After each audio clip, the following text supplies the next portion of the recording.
Welcome to Learning to Glow, a show about wellness, skin health, and self-development. I'm your host, Jess. I'm a mom, entrepreneur, and skincare expert. I'm so excited to share tips on how to achieve healthy skin and bring amazing guests in the field of health, fitness, aging gracefully, and personal growth. Let's explore all different ways we can take care of ourselves as women, both inside and out, to truly shine. So let's get glowing. Hi, everyone, and thank you so much for being here on this week's podcast. Today, we have an incredible episode with Diana. Diana is a vivacious life coach and mom of 2 young boys who went from operating on autopilot and overwhelm to embracing gratitude and joy to call in success, abundance, and love. She coaches other women on how to step out of survival mode and into a life they enjoy waking up to each morning by tapping into the power of play. We cover a bunch of great topics. A main theme was finding our joy, especially as women. Diana shared her own story of finding a way to thrive as a mom when we are pulled in so many different directions. There are so many great examples and nuggets of wisdom from Diana. She is amazing. And this was a really fun episode to record. I hope you love it. You can get a complimentary coaching consultation, and I'll leave her information, her website. She really likes to connect over Instagram as well at Diana Shanley. I'll leave all the exact details in the show notes. And I hope you really love this episode. Also, a reminder that we have a really great offer for our natural skincare line, which is Simply Just Skincare. It's still going live. Just enter code podcast at checkout and you can receive 20% off the entire line. This is good for people who are current clients. I know a lot of you listen to my podcast. Even if you've been using my product for years, this coupon code applies to you, or if you're brand new. Just enter that code at checkout and you'll get 20% off. If you have any questions about the line or how it can help your skin, if you need exact regimen details or questions answered, you can contact us. All my information is also in the show notes. You can reach out on Instagram. You can send me an email, whatever is easier for you. You can see all of our amazing reviews on my website if you are brand new and you want to see what other people think about it. And speaking of reviews, thank you to all of you who have taken the time to leave a review for Learning to Glow. It really helps me get the word out. I really appreciate it. And I just wanted to read you the latest podcast review that we got because it's so sweet. I have really loved listening to this podcast. The guests that Jess has had on have had such a depth of knowledge in their area, and yet I love that Jessica's perspective on wellness and skin is a thread among all of them that help each of these episodes have a broad perspective on health. Thank you for that, and thank you in advance if you leave a review for us. I appreciate it. Now on to the episode. Here is Diana. Alrighty. Okay, Diana, thank you so much for being here today. Thank you for having me. I'm so glad you're here. So I like to start every podcast episode with just if you could tell us a little bit about yourself and your background, what you do, all that good stuff. Yeah. So my name's Diana. I am a single mom to 2 awesome little boys here in Orange County, California. I would say sunny, but it hasn't been for quite some time. Not lately. Yeah. No. And I am a life coach. Awesome. And how long have you been a life coach? So formally, officially, about 1.5 years. Informally, a lot longer, I would say. What kind of drew you to being a life coach? So the reason I got into life coaching was because it's very deeply tied to my personal story, which was it starts about 6 years ago, almost to the day, actually 6 years ago. My life as I had known it had abruptly stopped, and it basically was blown up entirely. So from that point forward, everything needed to shift. Everything was reevaluated. Nothing felt as it was, and things had to change. So from that point on, it was where my journey around personal development really started. There was a lot of therapy involved and sponsors, but also there was a life coach involved. And at that time, it was in crisis mode, but there was a complementary relationship that I had between the healing modalities of therapy to address trauma and the crisis, but also this other component of life coaching that I wasn't familiar with, which was that somebody else was very much forward thinking for you when you couldn't do it for yourself. And it wasn't to say that, life coaches, you hire a life coach to tell you the answers or tell you what to do, just as we don't look to therapists for that as well. But to hold that space for you when you can't do it for yourself in that moment, you know that there's something bigger and better out there for you, but you are really struggling to connect to that and know what the next step is to go. So from that point on, I mean, I've been working with the life coach for years now. And in that journey, if anyone who knew me 6 years ago and knows me now can say without a doubt that my life is completely transformed in every scenario, every situation, every scenario, every arena, basically. And it's for the better, but it was through walking through that fire and having to be at bottom and coming back out of it again, knowing that, we aren't meant to live in crisis mode. We aren't meant to live just to survive and get through the day, but there's much more to that. So coming out of a deep crisis from, being jaded into joyful has now become my calling to help other women do the same. I love that. We're going to talk about finding joy today, but I think this is a good opportunity to explain sort of what a life coach does, and even maybe comparatively to therapy, because I have friends who have never heard of life coaching, or they've heard of it, but they have no idea what it is. And I've done both. I've had therapy and I do think there's a place for therapy. I mean, I even went to school.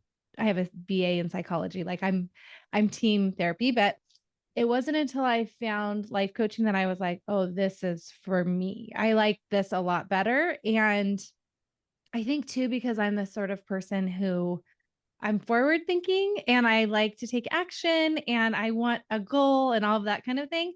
I really resonated with life coaching, but for people who are like, what is that? Like you've heard of it, but you don't really know what it is. Can you kind of walk us through that a little bit? Absolutely. So as someone who's done both, you and I can relate to this as well. And I'd love to hear your experience on how you felt therapy moved the needle for you and how you felt the life coaching did.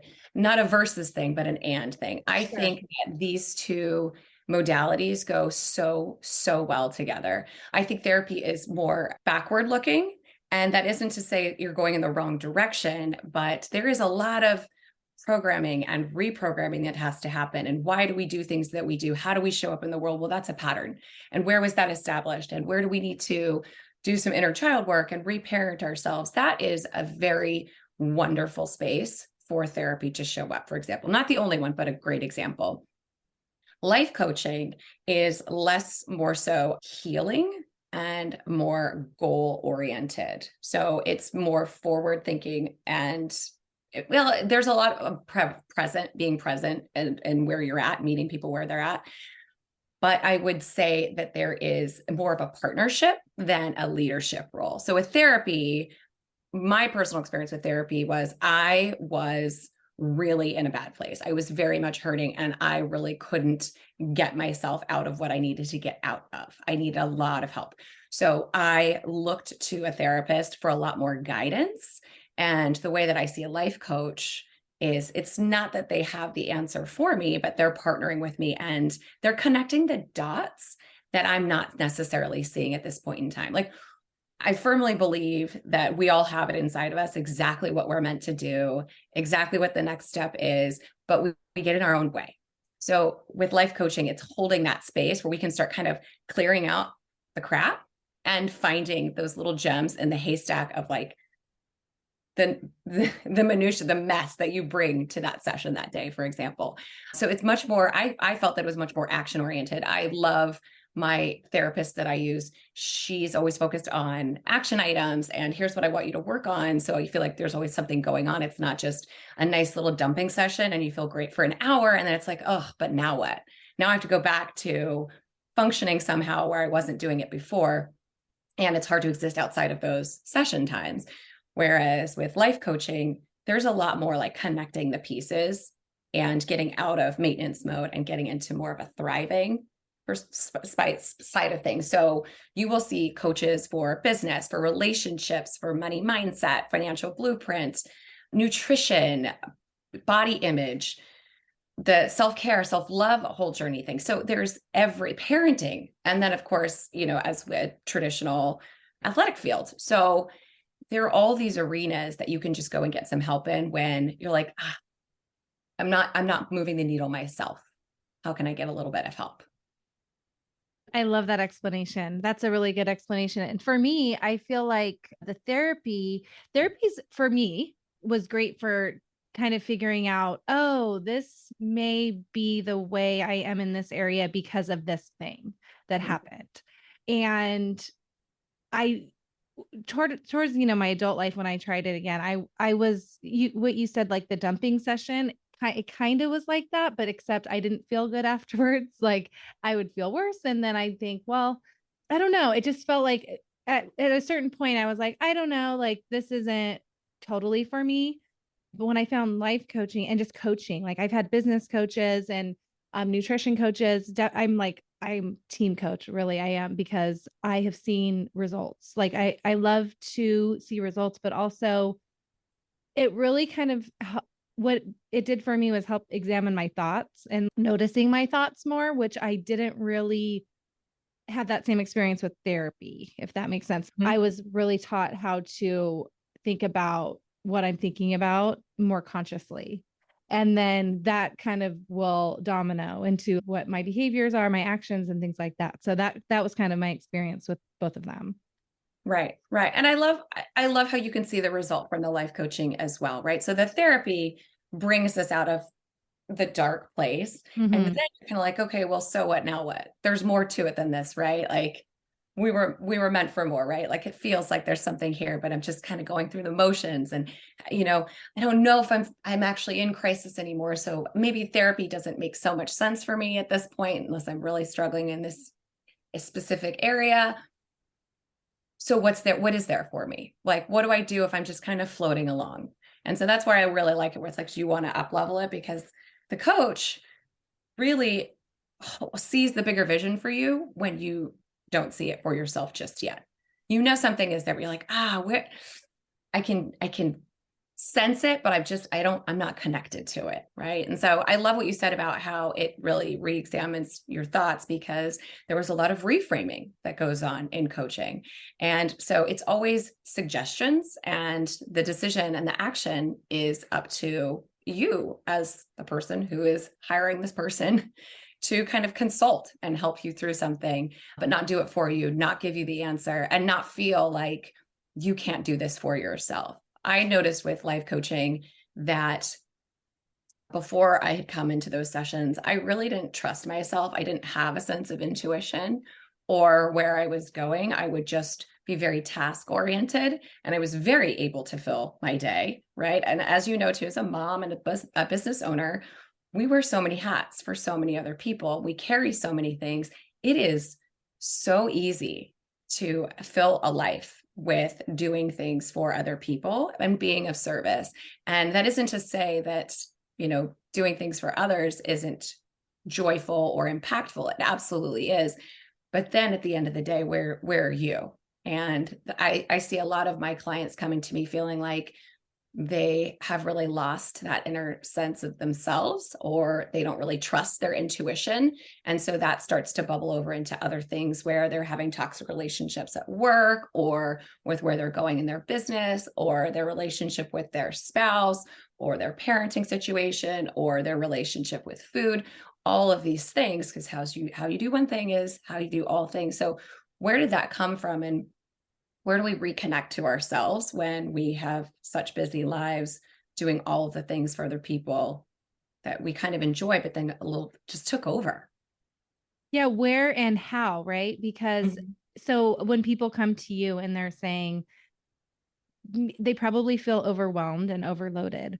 So they're feeling that they're doing all of these things, but then maybe they've gotten to such a mode where it's like, I'm serving others, my family, whatever, and there's like no space for them left. Like, where do you start? And is this like a common, like, is this pretty much like one of your common client issues, or like the people that come and see you? Is this what they're looking like, they look like, or tell us more about that? Yes. So it's interesting because with coaching, you will get a very wide range of what people are saying that they're coming to you for. And it isn't until you start peeling that onion back a little bit in terms of what they say they want versus what they discover that they actually need instead. So I get a lot of clients that come to me that are incredibly overwhelmed, whether they're caretaking for children or aging parents or animals, or like there's just other people and other living beings that depend on them across the board. That's what I've seen. And with that comes a sense of responsibility, and therefore it becomes like there's only so much time in the day, and so therefore it becomes a them versus me situation. And who are we to set aside time for ourselves when we've taken on this responsibility to care for somebody else and also be the provider and the protector? I see this a lot with women, that they are tasking themselves with also an outward pressure as well to be both the masculine and the feminine. They need to be the vessel for everybody, and they also need to be the nurturer, they need to be the protector, they need to be the provider, they need to be the doer, but then they also need to be the soft one, the feeling one, the sensitive one, the one that you can come to, the one that you are allowed to just be. And it's just it's too much. It's too much overwhelm. It's too much happening all at once. So getting back to self, I think, starts with a mindset shift that it isn't an us versus you trade-off. There is time is not something that we can really control. Where we put our priority and our energy absolutely is. And so reframing the idea that you being in joy is of service to others because of how you're showing up for them, it's very different, right? So, I mean, I can ask anyone this, especially who's a parent, right? Like how great of a mom are you when you are completely, overwhelmed at work, you are lacking sleep, you didn't eat a great meal, you might have skipped breakfast, and now you are shuffling kids to all of the different things. Or you've got a deadline at work and you had someone like the baby was throwing up all night, or your partner is coming home saying we don't ever connect anymore, and what's going, and so it's like all these constant pull, and you're like, well, who am I to take this time out? Well, why not you? Why not you? Because when you are in a happier state, aren't you actually expanding in the space for other people around you as well? So you living in your joy in and of itself is an act of service to be around. That everyone benefits from, really. Right. Right. And I mean, I've been in this place too, because life happens over here. Don't think that like I'm sitting over here just smiling and looking at bunny rabbits all day, right? So, life's in session. I was just having even yesterday, I had myself a little adult tantrum because I lost all the contacts in my phone when I accidentally deleted something. Right. And I'm just like, okay, so anyone that I've met in the last 7+ years is just gone and the calendar's gone. I'm like, okay, well, this is super. So it's not that I come from this place of I've transcended and nothing phases me anymore, but I will say being able to just like, get up, walk away, go stick my feet in the grass. Sunshine on my face is something that always really helps me reset. Again, we haven't had sunshine for, I don't know, since October.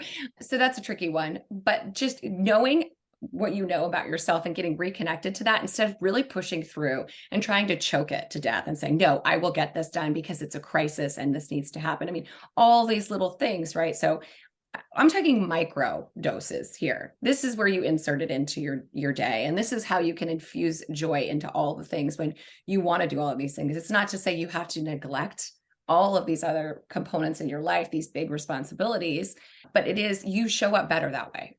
I can tell you I am a better partner, I'm a better mother, I'm a better friend, I'm a better coach after I have spent some time on doing something that brings me joy. Yeah. And for sure, 100%. So when you have a client who comes, and I'm sure a lot of moms experience this, of course, how do you encourage them to start doing that? Because I think a lot of people are so used to not incorporating that into their life that they may be like, well, how do I do that? Or like, in what way? So Yes. how do you help them with that? Yeah. So it starts up here, right? So this concept that like I'm doing this for myself. And if you have to trick yourself into thinking like, you know what, this benefits everybody else, and you still have to reframe it as it's going to serve other people for me to actually justify doing it, so be it. Start out that way. I am talking small stuff. So reconnecting, because I will say like, well, what hobbies do you have? None.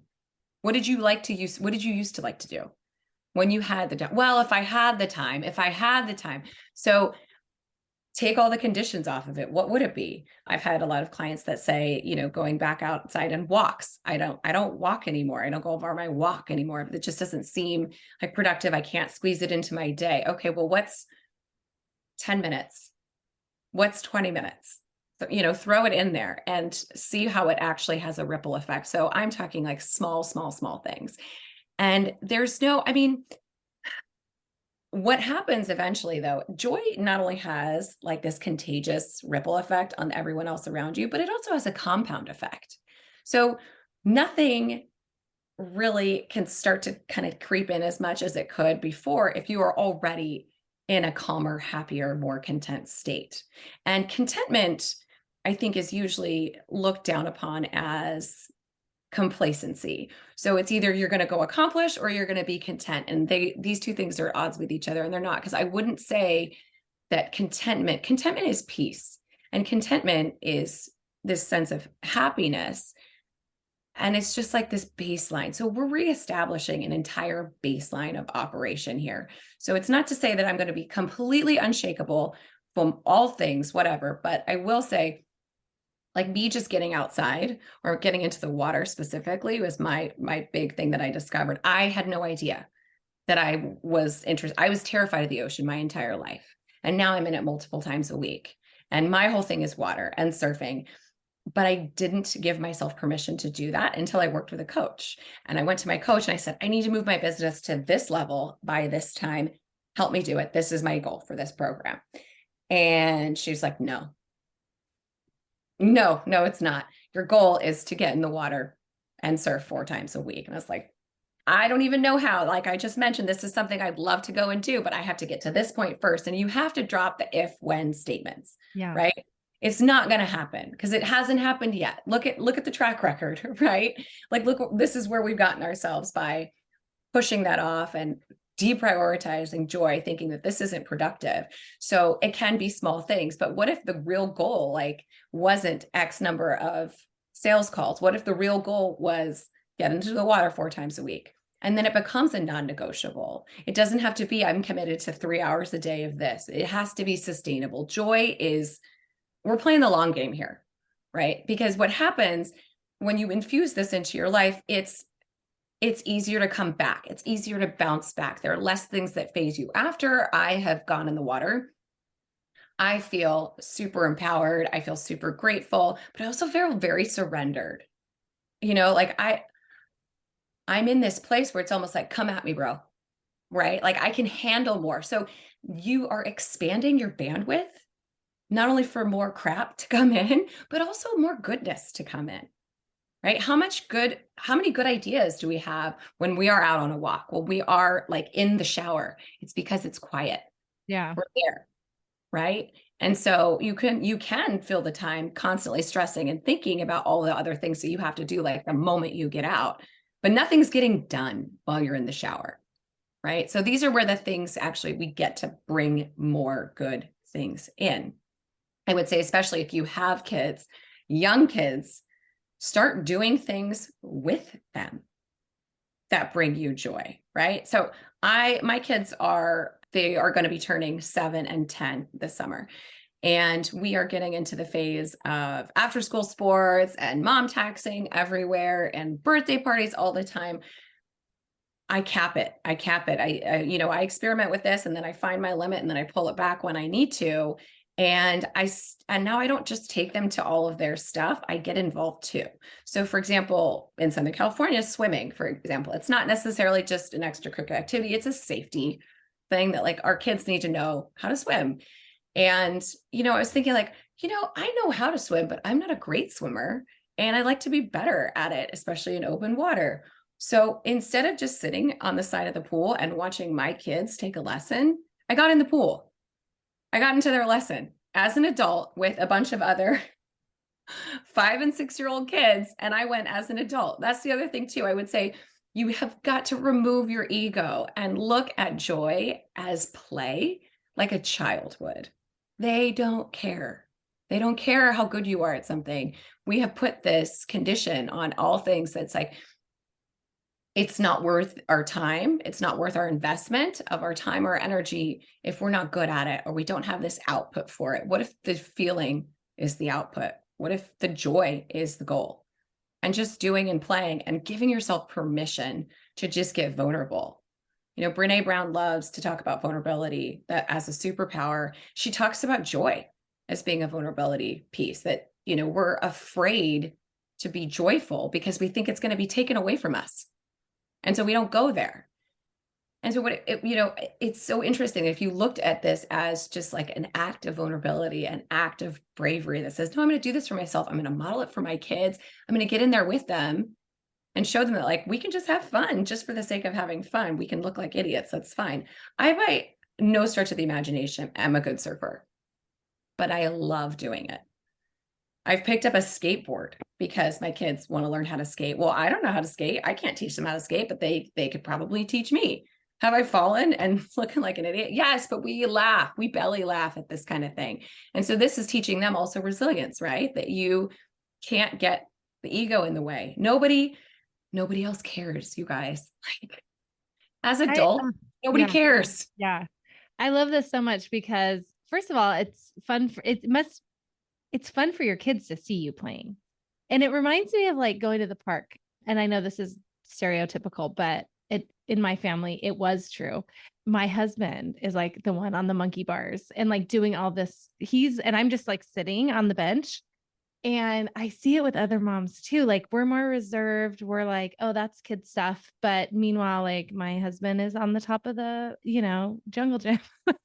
And I think that it's almost like we grow up and we stop doing that stuff. We don't add that play into our lives. It's so valuable too. I mean, there's like studies on it now about how important and valuable it is to, and it coincides with joy, but like that real, like just playing, like going outside. And now, I mean, I could join a baseball team as much as I've practiced with my kids in my backyard. I'm not kidding. It's every day. I'm out there. I'm like, I'm good. Like I could pitch. But yeah, it's funny because it's something that, first of all, it's great bonding time with your kids. Like I'm sure they love seeing you in the pool doing laps. How awesome is that? And it's like better for you when you're out surfing. I love it. But yeah, it's something that we just lose over time. And it's so nice to have someone who like a coach to kind of remind and support you through that, because and kind of remember the importance of it, because it is, as far as the priority list, it's dinner, it's getting kids to sports. It is not, going outside and taking a walk a lot of times. I mean, I've talked to a lot of people who have made that their priority. I just had a business coach on my podcast, and she was talking about her non-negotiable walks. And not only is it good for a billion things, but it's helped her business. Yes. And so it's like those things where you're like, I'm taking away this time, when you're not, you're actually adding to it. I love that. That's such an important piece. And it's like, we're not just doing it for the result or whatever, but we are seeing so many benefits as a effect of it. Right. Exactly. And that's the thing with the walk. Exactly. So I bet some of her greatest ideas.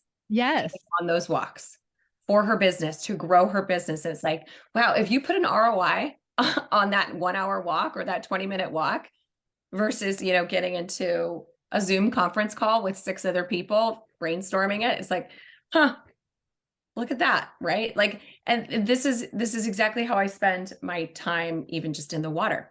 And if I can't be in the water because of weather or location, that's fine. I just need to go look at the water. Yeah. Right. Like it doesn't, so we can be a victim of circumstance, or we can find a way. And I think this is where the intuition piece comes in, working with a coach and just trying something with just the only end result of being like, okay, I'm so stressed out. I need to find my joy. I need to find the joy. I need to figure it out. I need to time block it in there and go, go, go, go, go. And it's like, well, just put it in there as expansion time, right? Like your husband's out playing on the monkey bars, and I bet he's getting a lot of the accolade there, right? As well. Like Right. he's playing, but he is also like being looked at like, wow, what a great like hands-on dad he is. The kids are like, this is so fun. I will remember this forever, but not have any idea what mom made us last night for dinner, right? It's all of the task versus the play. So it has this ripple effect, but also has a compound effect. How much of a better mood was he in after you guys came home from the park? Right. So were you the one who was after the park, after sitting and watching, where you were like, okay, now I got to focus on dinner. Everyone's got to get in the shower, like go, go, go. And can you do this and this? Right. Like you're still mom managing, and he's over there like, wasn't that so fun? Right. Yeah. Like you're still in this joy space. So you're in this high of just doing something like a simple pleasure. I posted this story yesterday on my Instagram, just this like little shot of the corner of my kitchen where I had these little herbs sitting in two little coffee mugs. I was like, gosh, that just makes me smile. Right. Like, and it's just these silly little things. And it might sound stupid, but try it out. Like I think I have been jaded and I have been joyful. And I will tell you, it's just a lot more fun just to be joyful. There's no joy police that's going to come around and be like, no, that's stupid. That's too small to get like so happy and worked up about. That's not there, right? Nobody cares. Everyone is so busy and so absorbed in their own things and their own lists and their own stress and their own, like, how do I manage, do all the things and squeeze in the self-care and squeeze in the skincare, squeeze in the workout. Oh, now I'm supposed to put joy in there too. Like it's a reframe that this is just, we are changing the operating system and how we live. So it doesn't have to be, I didn't go for a 3-hour walk today, so I'm just going to be in a crap mood all day. It's more like, could you, sit down and like write a letter to somebody that you haven't talked to in a while, right? Like, Yeah. could you draw a flower?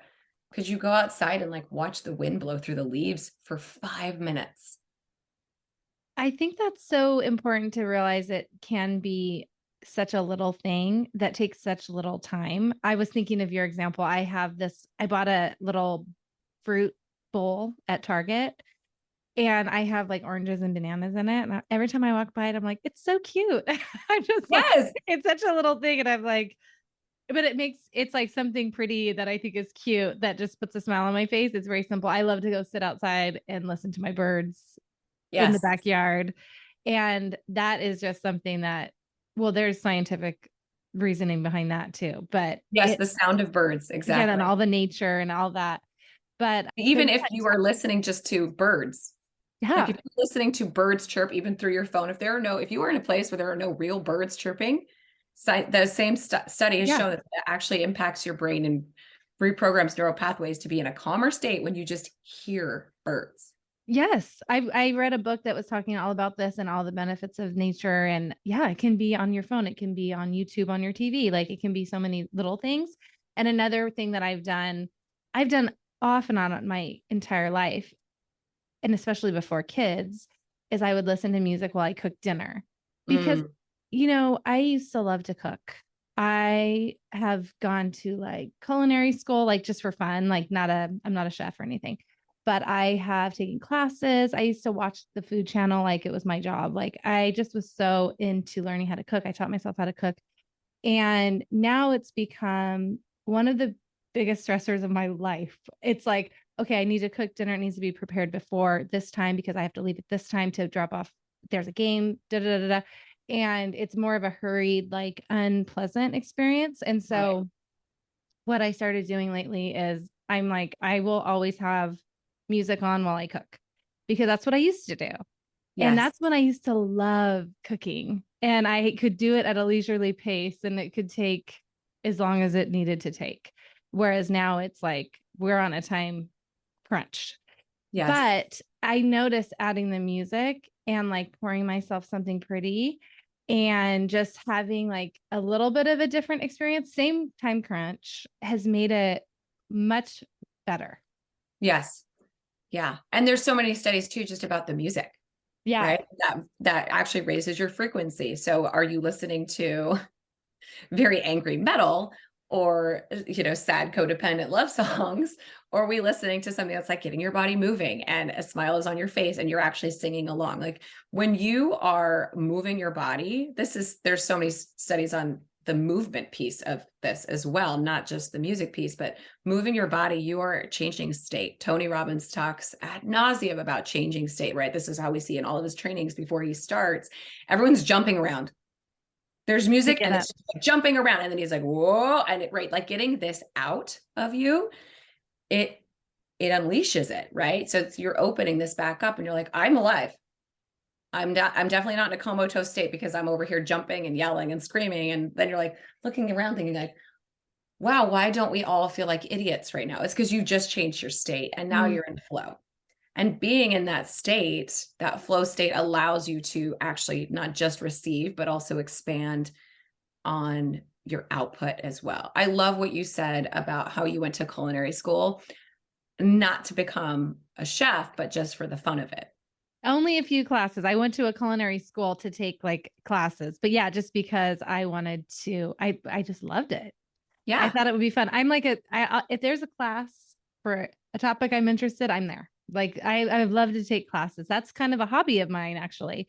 And I think a lot of times when we're talking about these little things that give us joy and we haven't really done it in a long time, I feel like that's something that you need to sit down and figure out or maybe journal about or something, because maybe you need to come up with some ideas at first because you haven't done it in a while. Or Right. maybe it's like you said, let's remember when we did these things before. What made you happy before? What was your hobby before?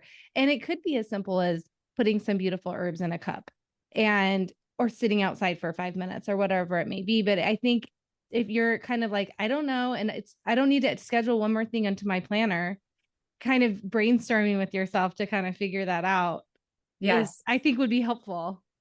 Yeah. And I hear this a lot too. Like, I don't even know. I don't even know what I'm Yeah. into. Right. Well, let's not sit down and stress about it. Go out and do. Just go out and do, right? It doesn't always have to be the same thing that everybody else does. I'm a big, huge fan of creating a yearly bucket list. I don't create New Year's resolutions. I don't create goals. I create a yearly bucket list. And there's there's some epic stuff on my list every year. But that's because it's me like dreaming, because I have the expansion in here now where I can just like think like, wow, what if I even tried that? Like that's even scary to even put on the list. But wow, wouldn't that be so amazingly fun? And it's not for the joy of checking off the box and saying I did that, but it's the feeling that you felt when you were doing it. So I would even just start there, just say like Google bucket list items and Yeah. create one. And Yeah. if I you're mean, creating one, be like, I don't know. Do I want to learn a language? Maybe I take a class. Maybe I go like learn an instrument. I mean, I don't know either of those things. Neither of those are on my bucket list. But surfing and snowboarding in the same day were on my list. I finally did that one. And you know why? Because it came in out of nowhere when I was least expecting it, because I wasn't scheduling it into a calendar. I wasn't time blocking it.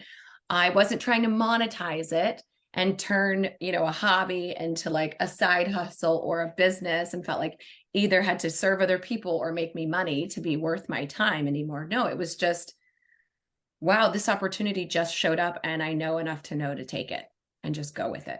And it was so, so fun. And I even got to include my kids on it, which was so out of the realm of my own possibility. So this is the other thing too. When we get out of our own way and let things just kind of show up for us, they're so much better than we could have ever pictured it.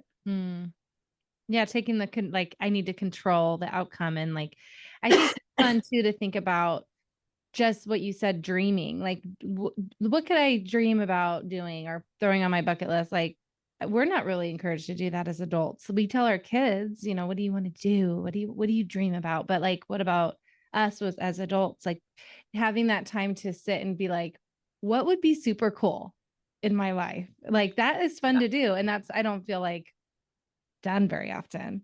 No, no. And like you can have big things on there, you can have small things on there.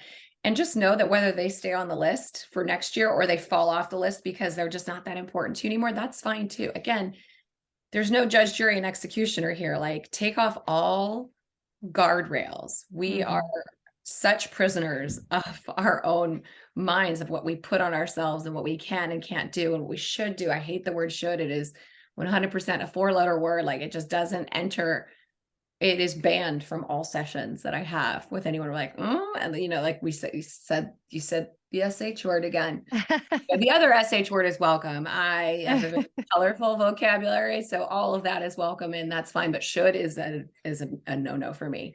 So, just pen to paper and start thinking about it, and get people involved with you, right? Like, we are not meant to just go through life in a vacuum by ourselves and just kind of slaving away and feeling super bitter and super resentful because people are not reading our minds on what we want to do or what we want to spend our time filling our cup with. But just start asking. So I started doing this with other people, and I got yeses and I got nos. And now I know, who's always down and who's like, oh, you know what, that's something that I want to go to that person for. And this comes a lot in with partnership as well, is that, you can be in partnership with somebody, but I've noticed that, like, we tend to put so much pressure on one single relationship that we lose that relationship with ourselves, but we lose it with other people as well. Like, we would never put the type of pressure to really carry us emotionally or meet so many of our needs that we do on a best friend, for example, or a sister or a parent, that we do on a partner or a significant other.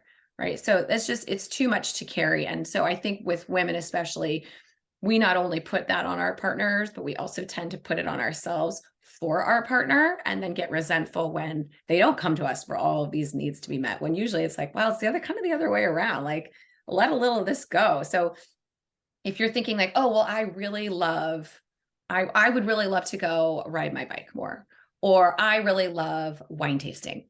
And that's just like a thing I love to do, or I want to go to the spa or something, like whatever. I don't know, name something. And then your partner's like, that's not my thing. I see a lot of times where women are like, oh, well, I don't really want to go by myself, and he doesn't want to do it, so it just hasn't happened. Well, then find another person to go with. It doesn't mean he's any less of a partner or a good match for you, but you didn't marry yourself, right? That would be so boring. So, finding other people that are good for those things, I think, is really, really critical for women, especially. And we tend to really isolate when we feel like we need to be everything to everybody. And then we get upset when our partner is not everything in us, reciprocating that to us as well. So really just diversifying and diffusing where you go and what you do and with whom, and knowing that that doesn't take away from any specific significant relationship. Yeah, I mean, that's totally true for me in my case. I have a girlfriend who I like to do out there things, and I'll be like, "Hey, are you down for this?" She's always down for it. And I don't even go there with my husband because Right. he is a trooper. Done a lot of things with me. I like to try new things, but he also, you know, isn't the best partner for a trip of some of these things that I want to do with my girlfriends. Like, Right. they're more stoked to go and do that with me than he would be. So yeah. And then also I think it's so important for us to have those connections with our girlfriends, and those experiences, are doing those things with your girlfriends, like, brings you closer together. More connection is always a good thing, I think. And that's another thing that I really, if I could say that I am lacking one area in my life, it's like, I wish I could see my girlfriends more. And when I do see them, it's great, it's quality. But having something on a regular, like having something to do with your girlfriends on a regular basis, and have that, just brings me so much joy. Yes. I was asked right before COVID, I was asked if I wanted to take a tennis class with a girlfriend of mine. And I wasn't really interested in tennis, but I was like, you know what? I want to go and hang out with my friend and Exactly. have 1 hour a week and get out of the house, get some exercise. All positives. Well, I completely fell in love with tennis. Did not expect to fall in love with tennis. And like, I would say I'm like you with surfing. I'm not the best, but oh my gosh, so much fun. I love the sport. I love that I'm hanging out with my friends while I'm doing it. And it was a very surprising thing to find I never played in my life. I don't know. I was early 40s. Right. And talk about like, I have a hobby. Like it's something that I completely, absolutely love. And you're not trying to monetize it, right? No. You're not trying to, right. So we're not saying like, oh, I have to get to this level first for it to actually be meaningful, or like, I'm going to drop that hobby because I don't feel like I'm progressing in the sport. You said nothing of the sort. It was like, I love being there. I love spending the time with my girlfriends and I just enjoy it. So this art of being, that this is a worthy use of our time and our energy, is, I think, something that is really lost in women, especially of a certain age, when we do feel like we are carrying the burden of in the house, out of the home, kids, parents, pets, like just it's coming from all angles all the time. And I love that this was such an unlikely thing for you, because if I had said, if we were in a session like, I can't think of any hobbies, I don't have any. If I was like, well, just sit down and think about it for a while, would tennis have come up on that list? No. No, not at all. But you said yes. And I love Yeah. that about you. So this is something that I know I have a small group, my girlfriends as well. We call each other yes friends. I And love it's like, that. I'm a yes friend. So like weird stuff people come to me for. I'm like, I might break a hip doing that. Or like, yeah, that does not sound like something I'm into, but I'm going to say yes because I know enough to know that, let it happen. Right. Like so the worst thing is you went and spent time with somebody that you enjoy spending time with, trying something new, and it didn't work out. How many great lessons are you getting out of that, even if it means it's not a lifelong passion of yours at that point, right? So the worst that can happen is still an incredible investment in that time that you took to do it. Yeah. And then you might be surprised, like I was. And if anything, it could be a funny story that you can take along the road with you. So Oh yeah, yeah, I think I have plenty of those. I think I'm going to have to add you to my list of yes friends, because it sounds like you'll try a lot of different things. I love, I I'm love like trying that just about too. everything. Yes. I love it. Well, this has been so amazing. I would love for you to tell people where they can find you, because I think a lot of people would be interested in working with you after this. So tell us where we can find you and what it is like to work with you. Absolutely. So you can find me. I have a website. It's dianashanley.com, but I would much rather you head on over to Instagram and connect with me there, because that is more like a two-way street. I just love the engagement that social media brings us. So you can check me out at diana.shanley on Instagram, reach out, send a message. I would love to connect with you. In both of those locations, there is also a link to set up a free consultation call with me if you are interested in coaching in whatever arena. It is completely free. It's 30 minutes where I can pour into you and you can make a decision if this would be a right fit, and we can move the needle forward working together. And working with me is a little bit like this. Yeah. It's very lively, but I also will not hold back in client sessions. You'll get a sense of this, I think, in a consultation call as well. I call it like I see it, and we make the most of our time, but it's also just fun. It's finding joy. My big thing is finding joy in the in-between, in the valleys, right? So between the highest high and the lowest low, where most of us spend 90% of our time, where are we infusing joy in that? Like, how can that growth be still pleasurable as we are still going through daily life, as the growth doesn't have to be painful. So that's my biggest thing, is like, you will leave every session feeling better than when you came in. I love it. I think it's amazing. This was amazing. And dare I say, very joyful. So thank you Love so that. much. Thank you so much for So your much fun. time. It was awesome. And we will link all of this information in the show notes. So great. Thanks so much. Thank you for listening to this week's episode. Please subscribe and review so we can reach more people who want to learn to glow alongside us. See you next time.